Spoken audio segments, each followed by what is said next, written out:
Ladies and gentlemen, good day and welcome to the 9-month and Q3 earnings call of M&B Engineering Limited. As a reminder, all participant lines will be in the listen-only mode, and there will be an opportunity for you to ask questions after the presentation concludes. Should you need assistance during the conference call, please signal an operator by pressing star, then 0 on your touchtone phone. Please note that this call is being recorded. I now hand the conference over to Krishna Patel from EY. Thank you, and over to you. Thank you, Yashashvi, and good evening, everyone. Welcome you all to M&B Engineering Limited's Q3 9-month FY26 earnings conference call. To take us through the results and to answer your questions, we have with us the management of M&B Engineering, represented by Mr. Chirag Patel, Joint Managing Director, Mr. Malak Patel, Joint Managing Director, Mr. Sanjay Majumdar, Director, and Mr. Keyur Shah, the Chief Financial Officer.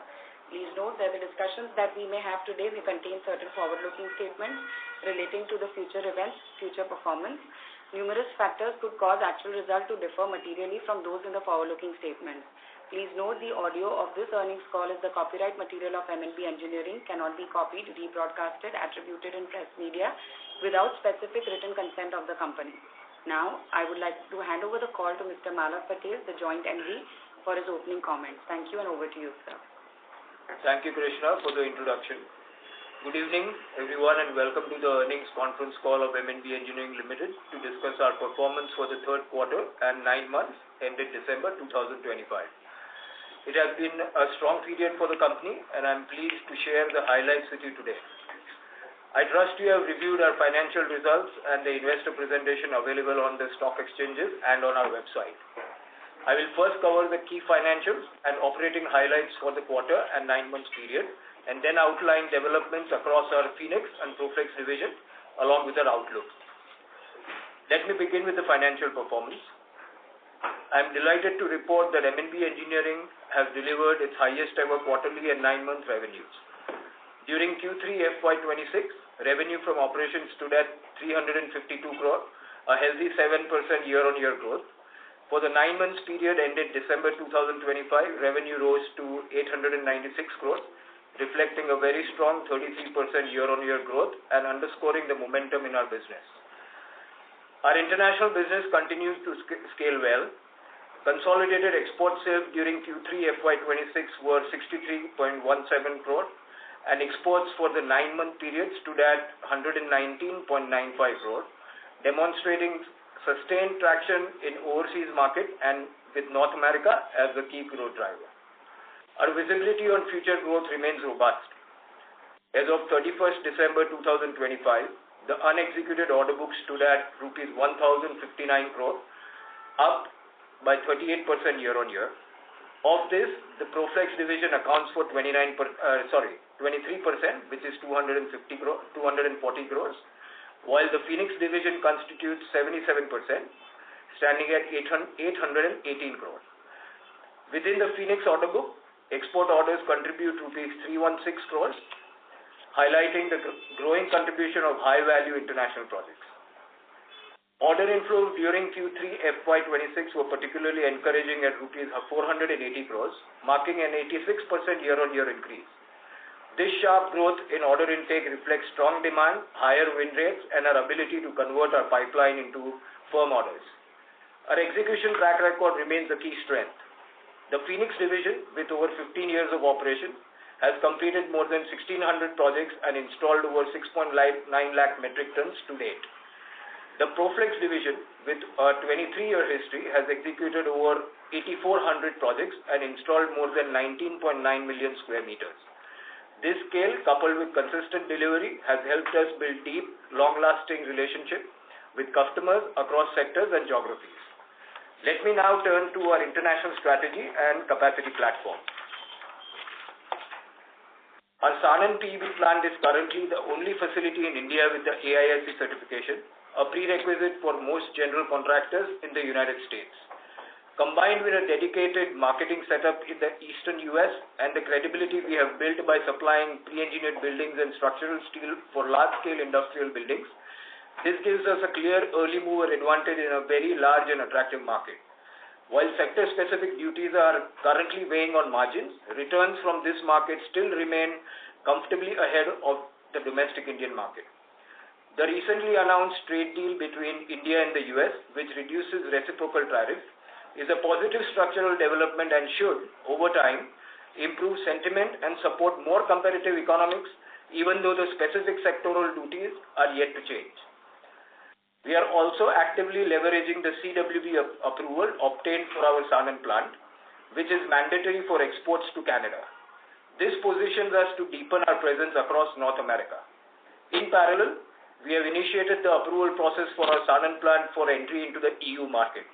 The recently concluded trade understandings between India and the EU should help us fast-track our access into that region.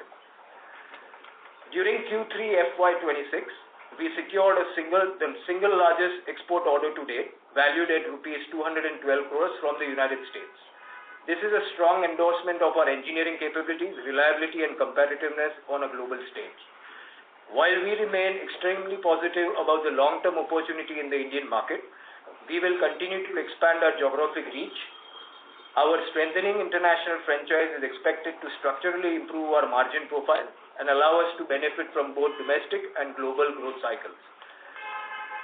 During 9-month FY26, we incurred capital expenditure of rupees 12 crores, primarily towards augmentation and operational strengthening. These investments are calibrated to our medium-term growth plan and are focused on enhancing throughput, efficiency, and delivery timelines. Let me briefly highlight the developments in the Proflex division. Our new unit sourced from the UAE was received in December 2025 and is commissioned in January 2026. The remaining 2 units from the US are expected to be commissioned in Q1 of FY27. Once fully operational, these additions will increase Proflex's installed capacity by approximately 3 lakh square meters per annum, positioning the division to capture incremental demand and further improve service level to our customers. Coming to our guidance, we remain confident of delivering our FY26 outlook. We expect the top line to be around 1,250 crores, with EBITDA margin in the vicinity of 12.75%, supported by a strong Q4 across the domestic and export markets. Looking ahead to FY 2027, we see a solid foundation for continued growth. We expect to carry an unbilled export order book of approximately anywhere between 280 and 300 crores at the end of FY 2026, to be built in FY 2027 alongside additional PEB and Proflex capacities that will be added available for a major part of the year. We will be in a better position to provide more specific guidance for FY 2027 at the time of our Q4 FY26 result call. In summary, M&B Engineering is entering its next phase of growth with 3 clear levers: a healthy and a diversified order book, proven execution capabilities backed by decades of experience, and targeted investments that are expanding our capacity and global reach. We remain focused on disciplined execution, profitable growth, and value creation for all our stakeholders. With this, I would now like to hand over the call to our CFO, Mr. Keyur Shah, to take you through the detailed financial performance of the company. Over to you. Thank you, Malavi, and good evening, everyone. A warm welcome to the earnings conference call of M&B Engineering Limited. I shall summarize the consolidated financial highlights for the quarter and 9 months ending on 31st December 2025. Let me begin with the key highlights for the quarter ended December 2025. During the quarter, revenue from operations was at 352 crores with a growth of 7% from 328 crores in quarter 3 of FY25. During the quarter, EBITDA was at 44 crores, a healthy growth of 30% from 34 crores in Q3 of FY25. EBITDA margin was at 12.4% as compared to 10.2% in quarter 3 of financial year 25. During the quarter, PAT was at 25 crores, a growth of 44% from 18 crores in Q3 of FY25. Now, let me take you through the performance for the 9 months ended December 2025. During 9 months of financial year 26, the company recorded a revenue of 896 crores, a growth of 33% from 675 crores in 9 months period of FY25. During 9 month period of FY26, the company recorded EBITDA of 114 crores, a growth of 26% from 91 crore in 9 months period of FY25. EBITDA margin was at 12.77% as compared to 13.5% in 9 months of FY25. During 9 months of FY26, the company recorded PAT of 66 crore, a growth of 35% from 49 crore in 9 months of FY25. PAT margin was at 7.3% as compared to 7.2% in 9 months of FY25.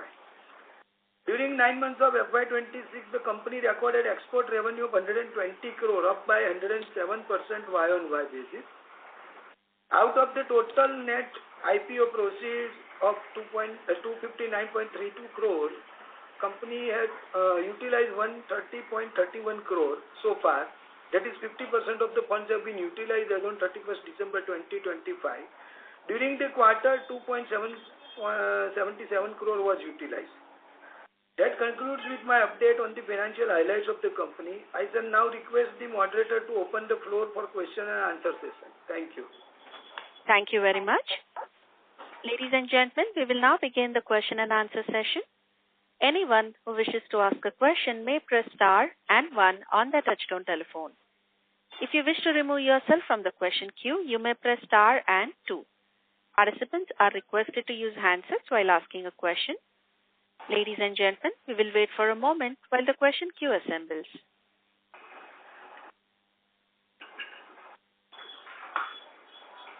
We'll take our first question from the line of Gaurav Shukla from Finvestors. Please go ahead. Good evening, sir. Congratulations for good set of numbers. Gaurav, may I request you to use your handset mode, please? The audio is not very clear. Am I audible? Yeah. Yes, please go ahead. Good evening, sir. Good evening, sir. Congratulations for good set of numbers. Yes, thank you. Sir, just I want to ask about FY27 growth rate. In which respect I want to say that Phoenix mode or Proflex mode. Which sector should be grow in FY27? Well, Gaurav, obviously, as Malav said in his opening speech, we have an unexecuted order book of almost 280 to 300 crores which will be built. We have about 20,000 tons of additional capacity coming in Sanand. And then obviously, Proflex maybe we have 3 lines which will be fully operational. Why we think that a little more precise guidance we need, because there are a few more orders which are under negotiation and in pipeline. But you can definitely expect a very sound higher teen growth. But this is more as an indication. We will be more specific definitely by end of Q4. Okay, sir. And sir, new unit, I have heard that new unit in UAE. Sir, please throw some light on that. JR unit, you mean to say? New unit, yes. Yes, what would you like to know about that? Only one. What is your question? Sir, you have said in opening remarks that a new unit is established in UAE. Yes. No, we bought a new unit for Proflex from UAE. We are not setting up a new unit in UAE. It's equipment that we bought for Proflex business from UAE. It is a manufacturing equipment that we have bought, one from UAE and 2 we have ordered from the United States. The one from the UAE has already been commissioned in January of 2026, and the two additional manufacturing units which we are importing from the US shall be commissioned in Q1 of FY27. Thank you. Before we take the next question, would like to remind participants to ask a question, please press star and 1 on your phone. Next question is from the line of Aniket Madhwani from Step Trade Capital. Please go ahead. Yeah, hello sir, I'm audible? Yes. Okay. I just want to do clarification on the capacity expansion. You were adding around 20,000 tons per annum at Sanand and 28,000 tons per annum at CR. So is it operational as of now? Or? No. So as we clarified, Sanand plant expansion is underway. We have already started doing all the work required, and we are targeting to make it operationalized by Q2 of FY27. Chair plant expansion we will immediately take up thereafter, so that it becomes operational in somewhere around Q1 or Q2 of FY28. This is the plan. Okay. After the Sanand plant gets operational, you will start expanding at CR. Because the chair we have started only before a year actually. So chair is a brand new facility where we are working on building up the capacity utilization to its optimum level, which we feel should come next. Okay. So in FY27, what level of utilization you will be achieving, I mean, at both facilities? See, overall existing utilization between both the facilities is on an average around 65 to 70%. Sanand is 75. Sanand is 75 plus. Sanand is absolutely choco-block. Chair is nearing 50%, but chair will pick up in the coming quarter. So next year, chair should become 70. around 70-75%. And then the new capacity, of course, it takes a little time. But that new capacity, once it comes in, obviously, we should be able to ramp it up quickly in terms of utilization. But I mean, मान के चलो next year average about 65-70% utilization overall. Overall, it will be around 65 to 70%. Yeah. Okay, got it. And in Q3, what volume did we achieve in Phoenix and Proflex segment? Volume, yes. Kev, please. Yeah, 1 minute.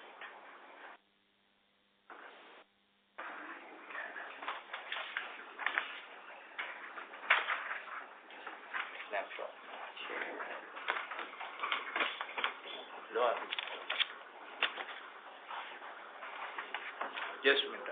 380,000 square meter, that is in Proflex. Okay, vis-a-vis 343,000 in Q3 of previous year. 346,000. 380,000 this quarter. And in Sanand, which is in tonnage, Total.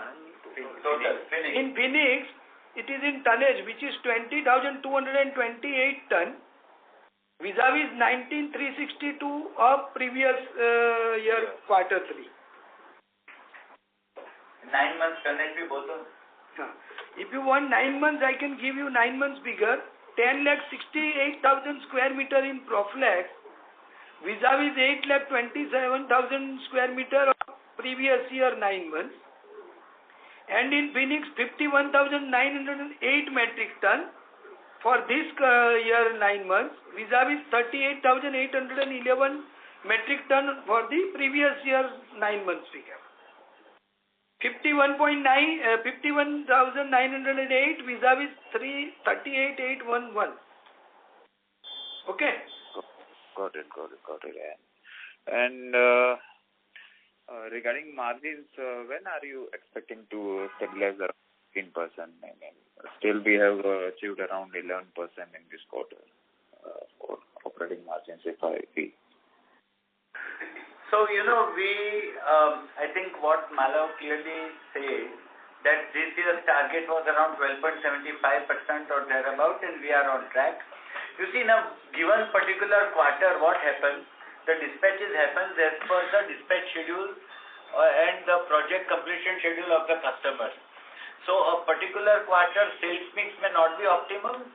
We are requesting you that in our line of business, a quarter to quarter की जगह आप annual देखेंगे.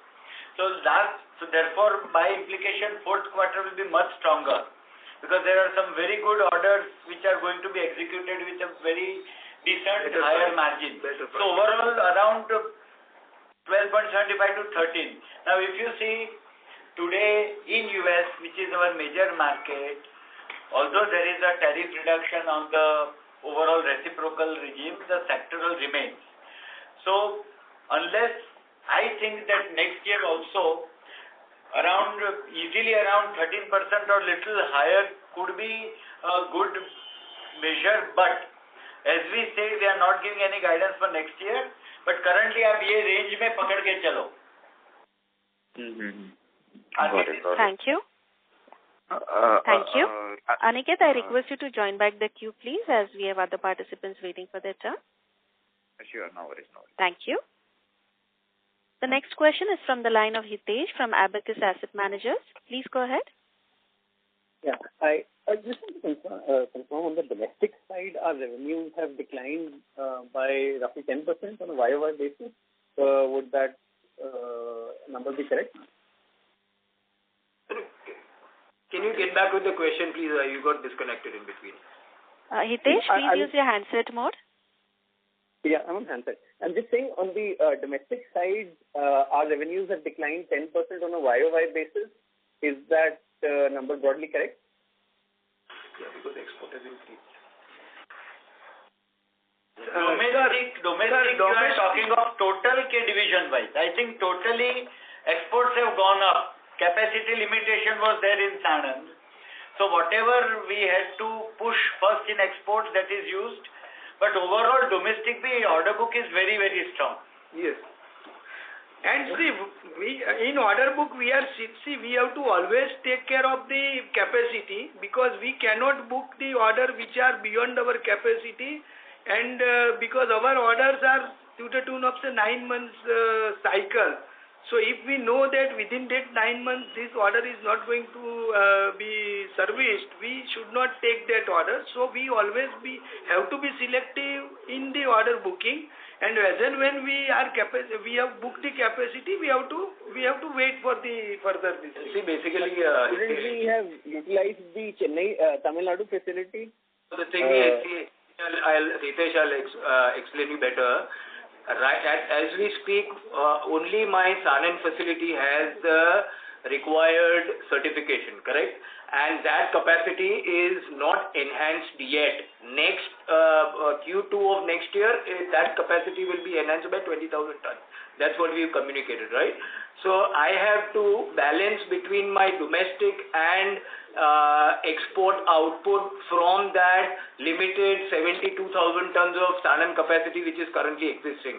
So if my export execution is higher, then it will have to be compromising, we will be compromising on the domestic output. So that's how that balance will always remain, but it may keep shifting on a quarter-on-quarter basis because my capacity, additional capacity is not in place yet.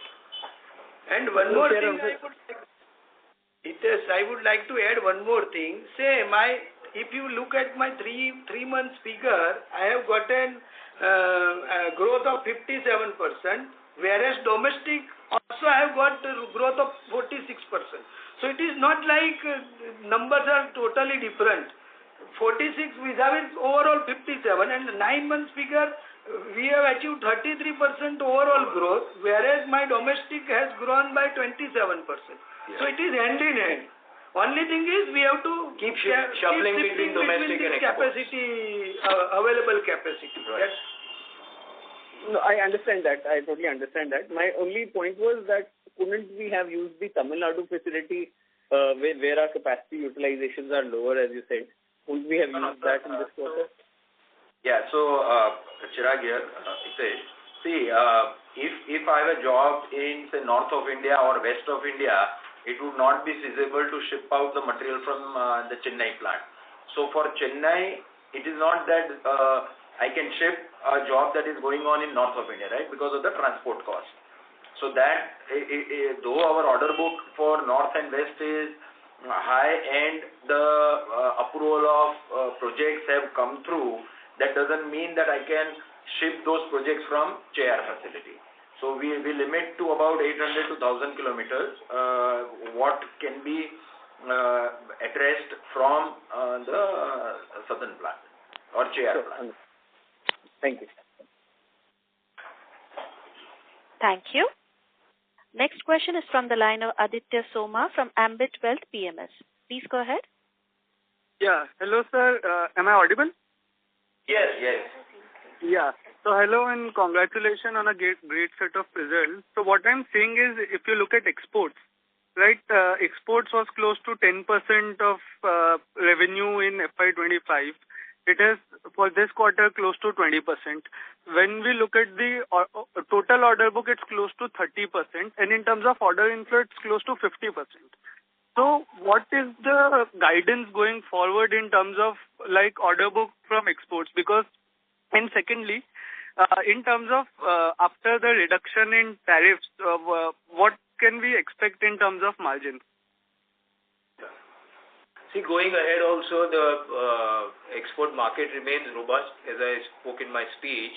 As we speak, there is a good pipeline of inquiries from the US and the Canadian market. So, the inflow will continue. The quantum of size or the size of projects may vary, but we are quite confident about the order inflow that will be coming in the current quarter as well as Q1 of 27, right? Secondly, about the tariff का जो अभी reduction हुआ है, that is mainly in the reciprocal, which is product specific tariffs, right? Which is different between different countries. India पे 50% था, उसमें 25% was the reciprocal tariff and 25% was the penalty for using the Russian oil. So what has been reduced is this 50% to 18%, but it's product specific. Where we fall is the sectoral tariff, which is on iron, steel and copper, which is flat on the entire world, whatever country is exporting into the US market. So that remains intact at 50%. There is no change in the tariff that is applied to businesses like us in the steel sector, right? But this reduction in the reciprocal tariff will definitely end up or result into a positive sentiment in India as well as in the US. So, you know, the investment cycle will also go up in the US. That will indirectly bring us a larger scope of business in the coming time. So, the current tariff reduction does not directly affect our business in the US. It remains at the same level. Sure. So, and secondly, I wanted to know, are we looking at an AISC and CWB certification for the Cheyyar plant as well in the short to medium term? AISC, we are initiating in any time in this quarter for the Cheyyar plant. CWB, we will keep specific to the Sanand plant. Sure.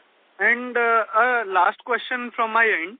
So, if you look at one of our peers is planning to raise a QIP to, front load a lot of capex because of the kind of demand that they are seeing. So, are we looking at kind of investing more in terms of capex or front loading some of the capex, maybe through any means of financing?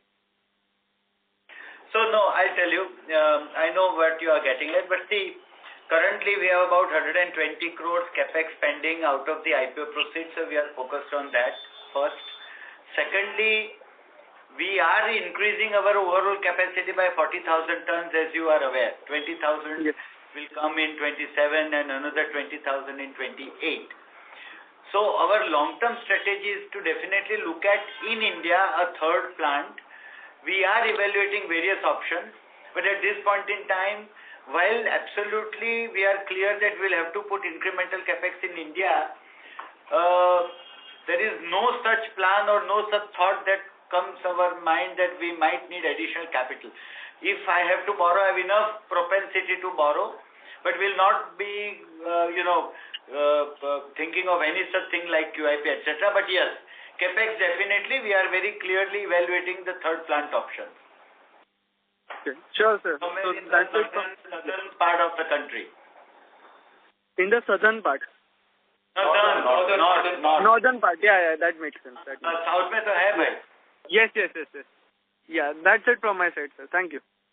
Thank you. Thank you. Next question is from the line of Vaibhav Shah from Equirus Securities. Please go ahead. Yeah, thank you very much for the opportunity, sir. So, the pre-tariff price arbitrage between our and local US supplier was somewhere around $1,200, which was narrowed down to $400, $500. So now, with the reduction of this reciprocal tariff, what kind of price arbitrage improvement we are expecting?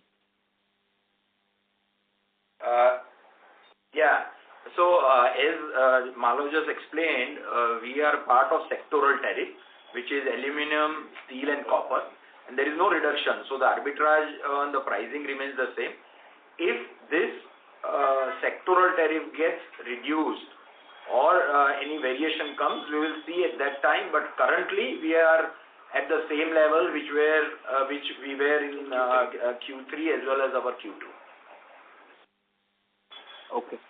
Secondly, sir, you have previously guided for the capex of rupees 600-650 million for FY26, but with the 9-month FY26 capex of rupees 120 million, now what kind of capex do you envisage for full year FY26 as well as FY27? See, whatever we have guided is first phase under the IPO, which is Sanand, then which is under progress, as per the schedule. We want to conclude this, and it will be operational within, say, end of the Q1 or early Q2 of the next year. So this capex will take place. This is related to my first phase of Sanand plant 20,000 capacity expansion under the IPO. So to be a little more specific, about 60 odd crore would be for the Sanand expansion. 12 crores is spent because IPO has happened only in the August, right? We have placed orders, civil construction is undergoing. Major part of the capex will happen in Q3 and something Q4 and something in Q1. Major in Q1. So major in Q1, sorry. My mistake. Major in Q1. Exact figure I will ask you to work out. But another 15 to 20 crores will go in the Q4, and then rest 30 to 40 crores will come next year out of phase 1. Phase 2 bhi chalu ho jayega. We expect the total capex to be in the range of about 80 crores next year. Okay, got it. And lastly, sir, in the Phoenix segment, could you give some sense on the realization? So how does it look like for the current outstanding order book? That is for both domestic and exports. So like in FY25, the domestic realization was around 1,10,000 rupees and exports would be somewhere around 2.5 lakh rupees. So how does it look like for our current outstanding order book for both domestic and exports? Yeah, Vaibhav, based on the current order book for domestic and exports, the range would remain the same. For the sales price range will remain the same, 110 broadly, 110 for local and about 250,000 for international. But it's not directly comparable, Vaibhav. So in international, there is a lot of element of bought outs. So from project to project, bought outs can be different. And then today, as a DDP, delivered price also, the tariff part has been added. Yeah. So, we add tariff on the sales price, and then tariff becomes the direct cost also to that extent. So, I would say that it can vary on international from project to project. Domestic may be, this is a product kind of pricing. There would be an element of erection and implementation services which can add another about 15 to 20 rupees per kilo on the domestic side. Understood, sir. Understood. Thank you very much for answering my questions, sir. I will get back in the queue. Thank you. We'll take our next question from the line of Asim from DAM Capital. Please go ahead. Hi, good evening. So I had a couple of questions on the domestic PEB business. So first of all, can you just tell me what was the domestic order book for PEB as of Q2 end and what is it now as of Q3? 835. Yeah. Q2 end was 930 crores of the order book, which were bifurcated between 230 odd crores was Proflex, 122 crores from export. The remaining was in domestic, right? Now currently the breakup is like 1059 is shared by 240 crores by Proflex, 818 by Phoenix, which is further broke down like 316 crore export and balance in domestic. So domestic also there is good numbers and as well as export has increased. Sorry, what was the Proflex number for Q3? 240 crores, right? 240. 240 crores. 240. Okay, so the numbers for the domestic PEB order book would be 580 odd crores as of Q2, 500 crores as of Q3. So about a 80 crore drop in orders. But I was just seeing your domestic PEB revenue booking. I think that has increased from 190 to 220. So basically the incremental revenue QOQ is 30 crores, but the domestic order book number is down 80 crores. So just can you help me understand what I'm missing here? When we book an order, we book our capacity to execute that order also, right? So if I have booked an order which is the big one, 212 crore export, right? So a part of my capacity I would have allocated for that order, and therefore during that time my domestic order obviously will go down. My intake has to go down because I will not be able to service that. So we keep on continuously see our capacity availability versus capacity booked and free capacity. Now if you see here, we have already declared two decent sized jobs for domestic. Both are domestic, and the domestic pipeline is also very good, and those two jobs we have already declared, which are about 110 crores. In value, and a good amount of pipeline is also there. So based on my availability of capacity allocation and the location of the job, this number will vary from time to time, quarter to quarter. But there is no such directional conclusion that there is some reduction on the domestic order flow. In fact, the pipeline is very solid, even on the domestic front, and we are struggling. To be very honest, some of it might be required to be outsourced as well. That is the situation.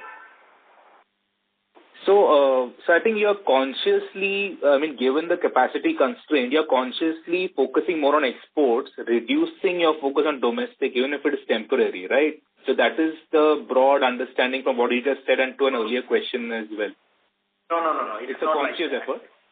No, it's not like that. As I said, for example, my Sanand has 6,000 tons, right, per month. Now, if I allocated to this international job, say 2,000 per month for say 3 months, for say example is a 6,000 ton job.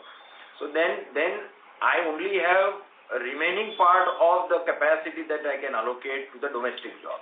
So as I said, we clearly foresee well ahead in time that what is my capacity availability and the capacity that I can allocate to different jobs. So as we said, that it will differ from time to time based on the capacity allocation that we have done from both the plants. Sure, I understand that. There's just a limited point that I was trying to think about is that, given that your listed peers are being more aggressive in the domestic market, I just hope we don't lose market share just because you're prioritizing exports given your capacity constraint. No, not at all. It is not a conscious effort, neither it is that we are prioritizing it. It is, we have to weigh many factors when we are bagging or choosing a certain project. It is based on the prestige of the project, the customer, long-term relationship. So there's many factors which will drive and govern our decision on which order to take and which not. So it will continuously be shifting within a quarter as well as quarter to quarter. So there is no conscious effort, neither there is any prioritizing. No, but Asim, I will add one thing which is very important. We are not under pressure to take any job at any margin just to fill up the capacity. We have this luxury of having a very strong exposure to good margin giving markets also. So margin is one of the important criteria rather than just going for growth in terms of top line. Having said that, please understand we are looking at the third facility in India. Probably we are going to expedite its announcement as soon as we are able to have some location. So India remains absolutely on top priority. Having said that, a little bit of conscious effort towards maintaining a decent margin is more important rather than only top line for the sake of growth. If I have to summarize our strategy, then this is what it is. Understood, sir. Thank you very much for answering my questions. Yeah. Thank you. Next question is from the line of Vinit Mehta from Ashika Group. Please go ahead. Hello, am I audible? Yes. Yes. So, I was looking at your cost of materials as a percentage of sales across last 8 quarters, and it is quite volatile. I assume the main cost is steel. So, can you help me with what type of steel is there, like it is going in cost of material, and why this huge swings from year on year and quarter on quarter for cost of materials?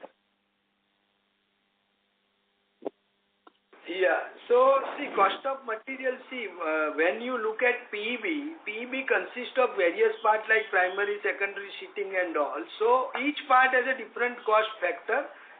So, in annual things, everything is boiled down to average, and because most of the jobs gets closed during the start and close during the year, so it gets average out. But each component has a different cost component attached to it. So whatever material has been used, accordingly the cost applies. Second thing is when we do export is also having a factor of US buyout. And US buyout is a very volatile. Very value-wise very big item. So whenever this takes place, delivery of US buyout takes place, that also increases my COGS. So overall, rather than seeing for a quarter, it would be better to see for a for a 9-month or a 6-month kind of a longer period. So which will then, if you see that, then the COGS will almost remain within the range. But from a pure production point of view, I would say we are working in the gross margin region of around 32, 33, 34%. That is the gross margin in terms of a pure sales minus RMC at the production. Okay, got it. And secondly, most of the players in this PEB industry are looking for Canada market. Like, do you see a lot of growth from Canada market? Like, have you started getting orders from Canada market, or you are waiting for some certification over there? I assume you have the certification.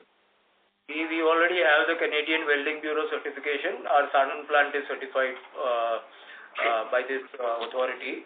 As we have communicated earlier, the CWB certification is mandatory to supply any building materials into the Canadian market, right?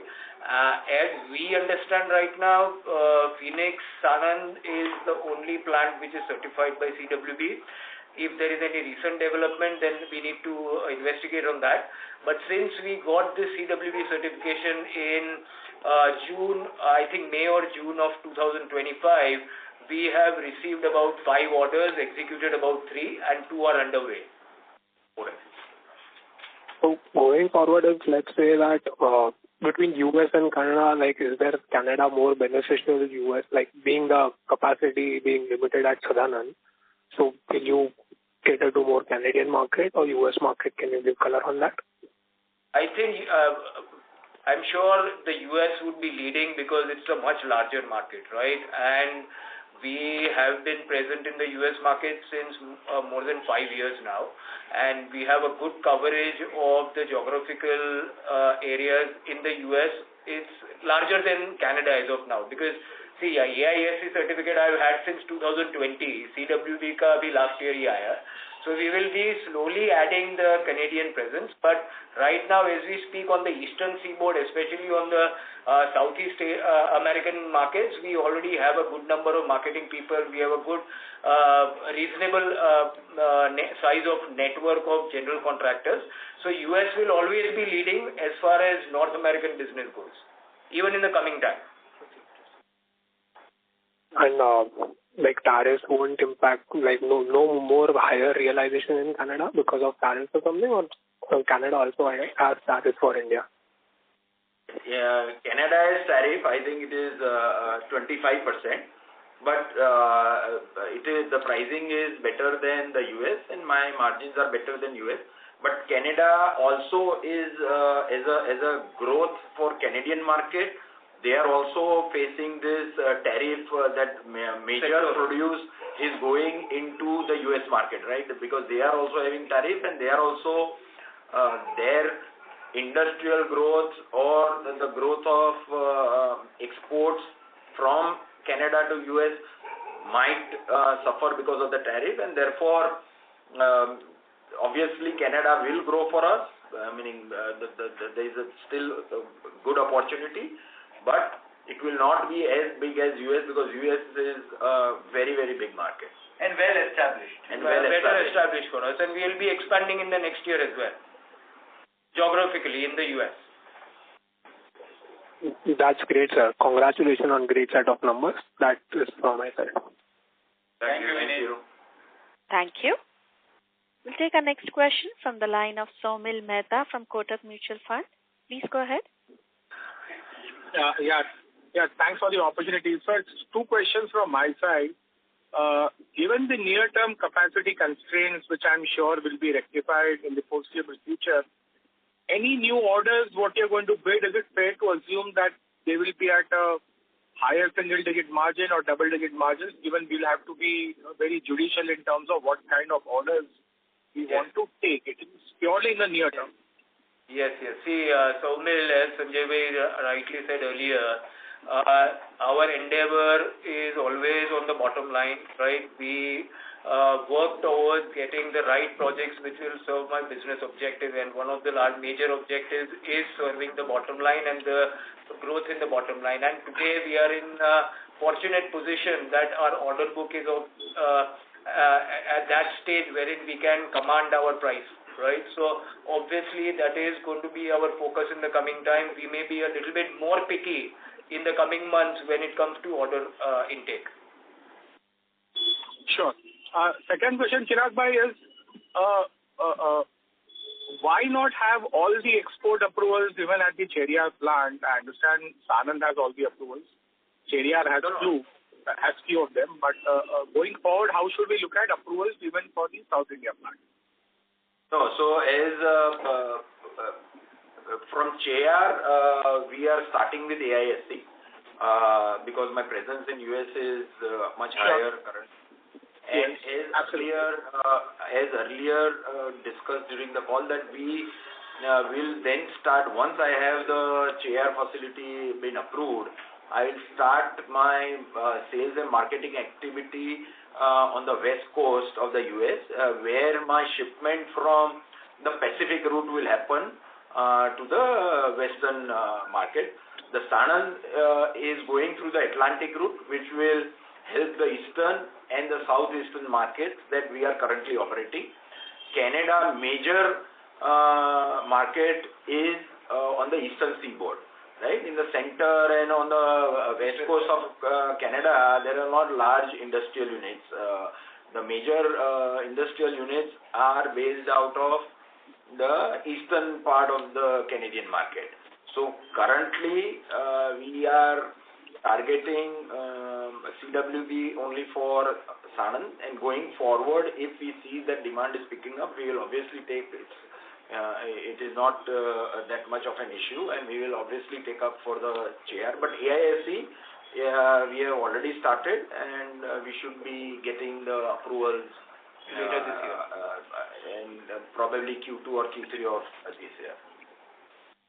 Okay, and sure. And my last question, in terms of there was news flow that railways is going to at least shut down all the crossings, and eventually any update over there, any preliminary indication, any thoughts over there? Because that seems to be a very large opportunity, which obviously we have built in the capacity, but it is not translating into the revenues which we had earlier envisaged. I mean, obviously things are beyond our control, but what is the thought process over there, and where are we?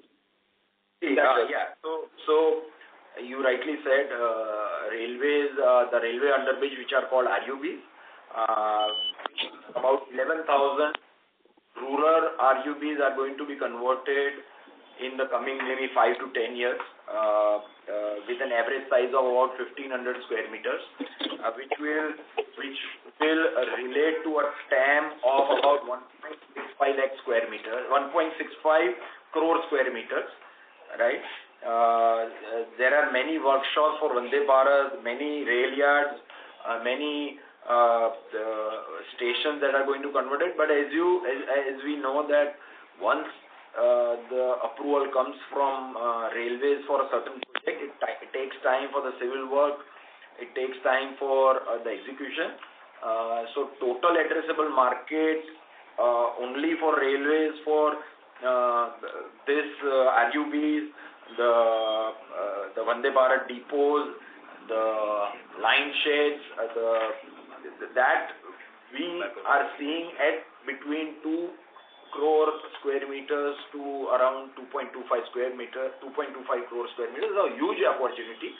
And for all these areas, our product has been approved. So going forward, there will be good amount of conversion that will happen, and good amount of order intake will happen from the railways.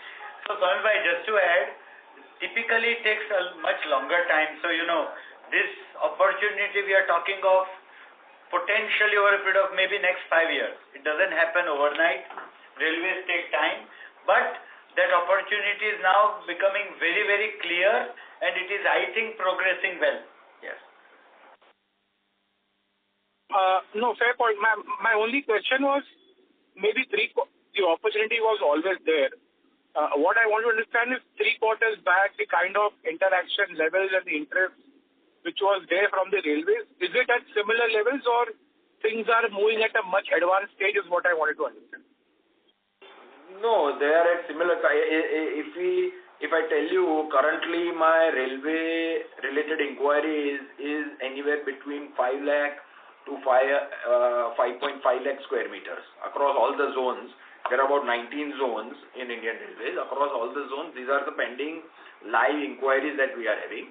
And because it is self-supported roofing system that has already been a part of the inquiry and a part of the design, this will get converted to the orders in the coming time. This will come through EPC contractors to us. Got it. Okay, sir. Thank you so much, and all the best for subsequent quarters. Thank you. Thank you. Next question is from the line of Hitesh from Abacus Asset Managers. Please go ahead. Thanks. Sir, on a sequential basis, our share of exports is largely same. It's around 22%, or marginally higher. But our gross margins are significantly down by 3-4%. How do we explain that? Are we making? Did we make less margin in exports in this quarter? See, basically, of course, the hit of tariff on the sectoral has suppressed our margin to an extent. See, as a business call, at the stage at which Phoenix is in the US market, it is more important for the company to retain and or grow the customer base, right? That is my top priority at the stage at which I am today. For that to happen, I have to absorb some extent of the tariff while I am able to give a competitive price to the US customer, right? So the US customer has to find my commercial offer of at least a certain advantage to him to be able to shift from a US manufacturer to an Indian supplier, right? So while focusing on expanding the customer base, it is a give and take situation, right? I have to absorb a little bit of a tariff to make my price attractive enough for a US consumer. So that's how this reduction or suppression is coming in the margin. That is true. So, I think you are right. Sequentially, this particular quarter, whatever exports were made, bulk of them were at a lower margin in the sense that the product mix or the sales mix, Q4 we have a lot of dispatches at a much better margin. So what happens over a period of 1 year or 6 months, margins normalize. So you are right, sequentially we will have a better margin in Q4, 100%. Okay, sir. Best wishes. Thank you. Yeah.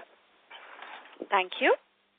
We'll take our next question from the line of Shashi Karthik from Brighter Mind Equity Advisors. Please go ahead. Hello. Hello. Yes, we can hear you. Please go ahead. Okay. Good afternoon. Thank you for giving the opportunity. The first question is, in which geography we are seeing more, development in terms of growth? I mean, pan-India. You mean to say which region? Yeah, which region in India, domestic market? Domestic, as I earlier said, for our pre-engineered building business, the sweet spot is 800 to 1000 kilometers. So my Sanand plant is able to cater to the north and northwest, the central west, central, and the west, which is Gujarat, which is our major market. Then south is able to deliver to the 3 or 4 southern states.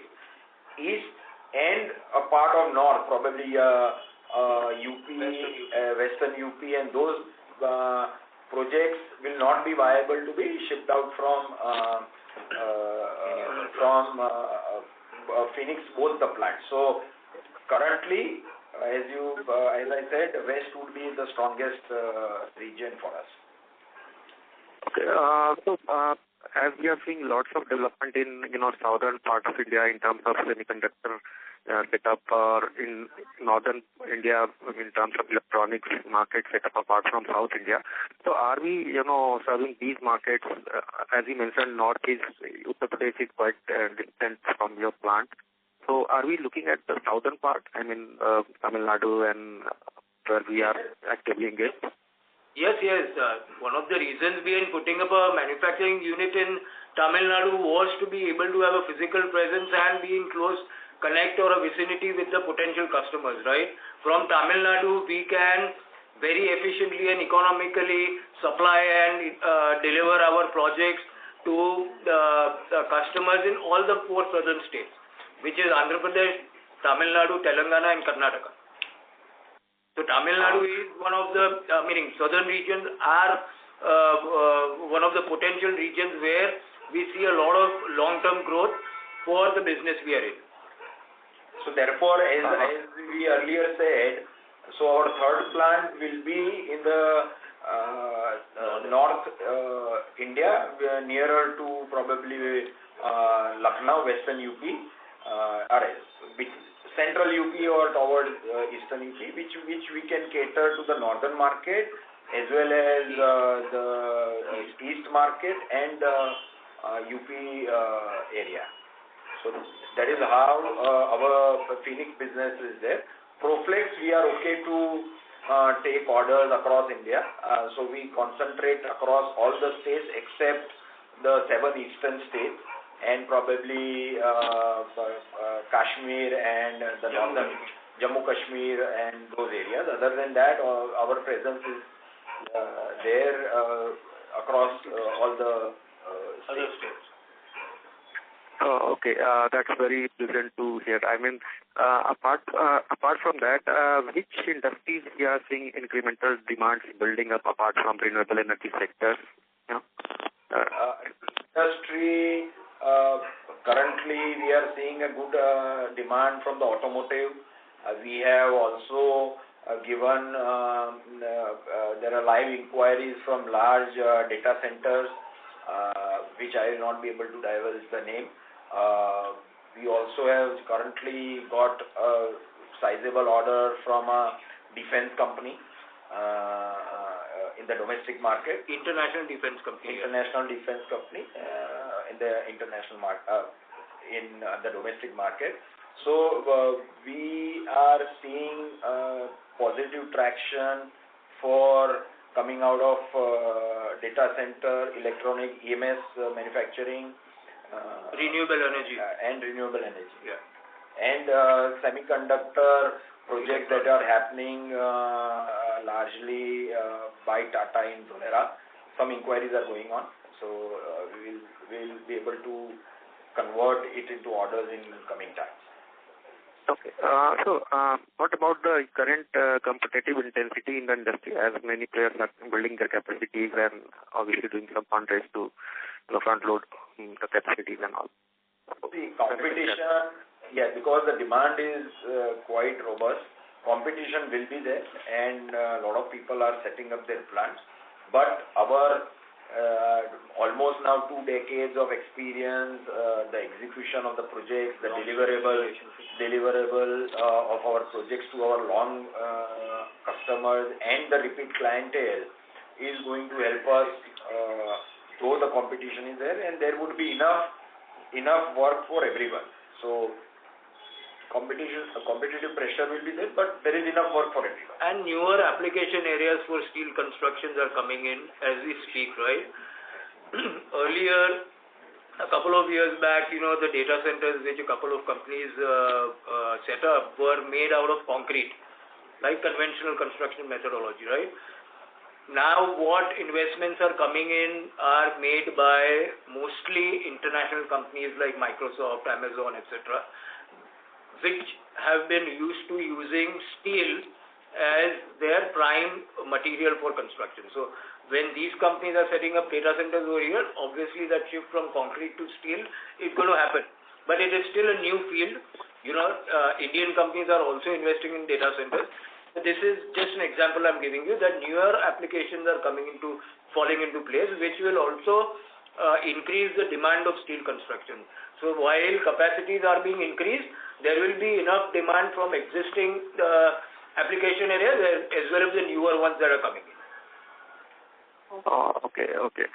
So is there any internal, vision for next 5 years in terms of getting at the market share or the revenue that we are looking at? Internal, so we have a very clear-cut 3-year plan, and we are also very clear about 5 years. So in 3 years, we want to build up our PEB capacity between all the 3 plants. This is 3 to 4 years, a vision document. We should be about 300,000 tons in terms of our capacity between the 3 plants over the next 3 to 4 years.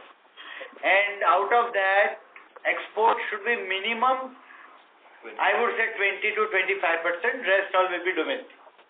And then Proflex, we want to maintain our predominant market share of 75%. And if the agri and railways, they accelerate, Proflex can be easily 2x. There's not a problem. But we'll have to wait and see. Okay. That's all from my side. Best of luck, sir. Thank you. Thank you. Thank you. We'll take our next question from the line of Bhavya Deria from Chris. Please go ahead. Hello, am I audible? Yes, please go ahead. Chirag, what is the split between Phoenix and Proflex for this quarter? Yeah, I will tell you. Revenue? Yes. Yeah, revenue. So, this quarter, Proflex has contributed 69.79 crore, whereas Phoenix 281.72 crores, making 351 crore. Okay. And on our current order book, which is, I think, executable in the next 8 to 10 months, and also the current order bid pipeline, do we see there could be 100 to 200 basis points EBITDA margin expansion going ahead? You're talking of this quarter? No, current. No. I am talking about next 1-2 years vision. Do we see a margin expansion, EBITDA margin expansion? I would say around 1% is realistic over 1 year period, maybe, but 2% is a little more ambitious, given the current context. And given the fact that our product mix will continuously move in, but this is not a guidance, this is the general statement. We will come back to you with more specific numbers by Q4. Okay. And the order that we recently won, the largest export order of 212 crores, what would be the margins in that? Like, what could be the margin profiles in it? In this order particularly? We will not share order-wise margins. Not correct. We will not. Okay. Thank you. Thank you. We'll take our next question from the line of Raj Saraf from Finvestors. Please go ahead. Yeah, so if you can please quantify the order pipeline for export and domestic market with the order conversion rate. Sorry, we didn't get you. Raj, you want the pickup of order book? Not order book, sir. Order pipeline. You already gone through the order book in the presentation. No, very difficult. I can just give you a general idea, Raj. Our order pipeline, currently we are handling inquiries worth about 17 to 18 lakh square meters in Proflex and about 100,000 active inquiries of about 100 to 150,000 metric tons in Phoenix. Okay, so though you have repeatedly told that you will be very clear on Q4 about the number for FY27, but how a layman investor like me can just quantify, seeing the current capacity constant in short term, how FY27 number could be? I think, Raj, we were pretty clear about the direction. I said we will be in upper teens in terms of growth, but we are working on quite a few projects and we will be a little more specific by end of Q4. Okay. So just last question from my side, sir. As you know that the S2 is the strongest half, so if you can please be very specific about which is our strongest quarter. Is it Q3 or Q4? Generally, it will be between Q3, Q4, because see, we have to deliver as per the project delivery schedules, but generally you can say about 55 to 60% could be H2, and about 40-45% would be H1. It will keep shifting between Q3 and Q4. And the primary reason is again monsoon. Yeah. Okay. So we have seen, sir, monsoon in southern part in Q3, early Q3, I think. Right. Okay, so generally our PEB companies, peer companies are actually having larger Q4 numbers in comparison to other quarters. So that's why I am asking, seeing the last year Q3 Q4 numbers. So Q3 was strongest quarter previous year. So how I can conclude this? No, so there is no direct correlation, again as I said, but yes, this year Q4 would be quite strong in terms of top line, but stronger in terms of bottom line as compared to Q3, clearly. Okay. Thank you very much, sir. Thank you very much. And I just wish you a good year ahead for FY27 and even beyond that. Thank you. Thank you much. Thank you. Thank you. As there are no further questions from the participants, I now hand the conference over to management for closing comments. Over to you, sir. Yeah, thank you everyone on behalf of the management of MNB Engineering Limited. We thank you all for joining us on our post-earnings call today. We hope we have been able to address majority of your queries. You may reach out to me or our investor relations partner ENY for any further queries that you may have, and they would connect with you offline. Moderator, we can now close the call. Thank you all. Thank you, sir. Thank you, management team. On behalf of MNB Engineering Limited, that concludes this conference. Thank you for joining us, and you may now disconnect your lines.